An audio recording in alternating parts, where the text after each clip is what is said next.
அனைவருக்கும் வணக்கம். திருவள்ளுவரை சிந்திப்போம், திருக்குறளை பற்றி சிந்திப்போம் என்ற கருத்தாக்கத்தில் நாம் தொடர்ந்து திருக்குறளை பற்றி சிந்தித்து வருகிறோம். வணக்கம் அல்லவரை, வணக்கம். தங்களுக்கு என்ன வேண்டும் மறக்காமல் சப்ஸ்கிரைப் பண்ணிட்டு பாருங்கள். யார் தீங்கு செய்ய மாட்டார்கள்? யார் தீங்கு செய்ய மாட்டார்கள்? அழுக்காற்றின் அல்லவை செய்யார், இழுக்காற்றின் ஏதம் படுவார். அக்காற்றின் அல்லவை செய்யார், இழுக்காற்றின் ஏதம் படுவாக்கறிந்து. தீய வழியில் சென்றால் துன்பம் ஏற்படும் என்பதை அறிந்தவர்கள் ஒரு நாளும் பொறாமை என்ற தீச்செயலில் ஈடுபட மாட்டார்கள்.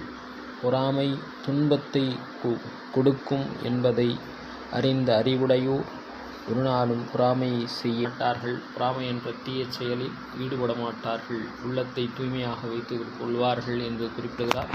எனவே மீண்டும் சந்திப்போம், நல்லவற்றை சந்திப்போம். பிடித்திருந்தால் சப்ஸ்கிரைப் பண்ணுங்கள், லைக் பண்ணுங்கள், ஷேர் பண்ணுங்கள். மறக்காமல் சப்ஸ்கிரைப் பண்ணிட்டு பாருங்கள். நன்றி, வணக்கம்.